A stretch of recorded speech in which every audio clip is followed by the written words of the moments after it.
దేవుడు జవాబిచ్చే శక్తివంతమైన 4 ప్రార్థనలు ప్రతి ఒక్కరు కూడా చేయాలి. బైబిల్లో ఎబ్బేజు చేసిన ఒక చిన్న ప్రార్థనకు దేవుడు జవాబిచ్చాడు. ఆ ప్రార్థనలో ఉన్న ఈ 4 విషయాలు మన ప్రార్థనలు కూడా ఉంటే దేవుని చిత్తానుసారంగా శక్తివంతంగా ప్రార్థించగలం. దేవుడు మన ప్రార్థనకు జవాబిస్తాడు. మొట్టమొదటిగా నీవు నన్ను నిత్యంగా ఆశీర్వదించుము అని ప్రార్థన చేశాడు. ఎబ్బేజు మొదట దేవుని ఆశీర్వాదం కోరాడు. మనం కూడా ఇలానే ప్రార్థించాలి. ప్రభువా, నన్ను ఆశీర్వదించు, నా కుటుంబాన్ని ఆశీర్వదించు, నా ఆరోగ్యాన్ని ఆశీర్వదించు, నా కుటుంబం దీవించు, నేను చేసే పనిని ఆశీర్వదించు అని మనం ప్రార్థించాలి. ఎబ్బేజు మనుషుల కొరకు, మనుషుల సహాయం కొరకు వెళ్ళలేదు, లేకపోతే తన భౌతికమైన ఆశీర్వాదం చదవలేదు, కానీ దేవుని ఆశీర్వాదం ఉంటే చాలు అనుకున్నాడు. దేవుని ఆశీర్వాదం ఉంటే మన జీవితం మూసివేయబడిన ద్వారాలు కూడా తెరవబడతాయి, మన శ్రమకు ఫలితం వస్తుంది. అందుకే దేవుని ఆశీర్వాదం కోసం ప్రతిరోజు మనం ప్రార్థించాలి. నెంబర్ 2, రెండో ప్రార్థన, నా సరిహద్దులను విశాలపరచమని ప్రార్థన చేశాడు.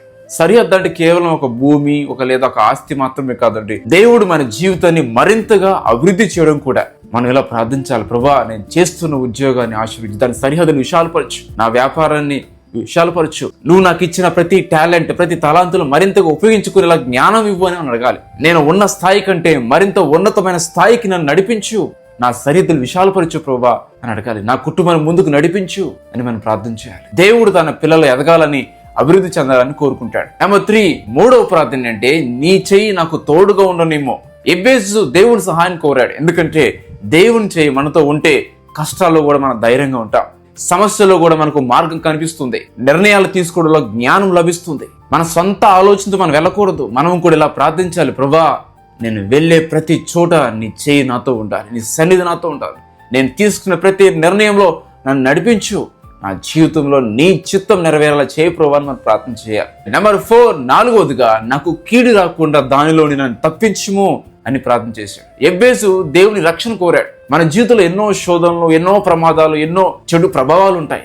అందుకే మనము కూడా ఇలా ప్రార్థించాలి. ప్రభువా, నన్ను కీడు నుంచి కాపాడు, నా కుటుంబాన్ని కాపాడు, శోధనలో పడుకుని నన్ను కాపాడు, ప్రమాదాల నుండి నన్ను కాపాడు, శత్రువులు చేతించి నన్ను కాపాడు, శత్రువులు వేసే ఉచ్చులను నన్ను రక్షించు మనం ప్రార్థించాలి. దేవుడు మనకు కాపరిగా ఉన్నప్పుడు మనం భయపడాల్సిన అవసరం లేదు. కాబట్టి ఎబ్బేజు చేసిన ఈ 4 ప్రార్థనలు మన ప్రార్థనలు కూడా ఉండాలి. ఎబ్బేజు ప్రార్థించినప్పుడు దేవుడు అతన్ని మనమే ఆలకించాడు. మనం కూడా విశ్వాసంతో ప్రార్థిస్తే దేవుడు మన ప్రార్థన కూడా ఆలకించి తగిన సమయం దేవుడు మనకు జవాబిస్తాడు. ఒక ముఖ్య గమనిక, మన విజయవాడలో ప్రతి ఆదివారము ఉదయం 10 గంటలకు మన గుడ్ న్యూస్ రివైవల్ చర్చిలో ఆరాధన జరుగుతున్నాయి. కాబట్టి ఎవరైనా మీరు విజయవాడలో ఉన్నట్లయితే మీ స్నేహితులకు, మీ బంధువులకు తెలియచేయండి. మీరు విజయవాడలో ఉన్నట్లయితే రండి, కలిసి దేవుడిని ఆరాధిద్దాం, దేవుని వాక్యాన్ని విందాం.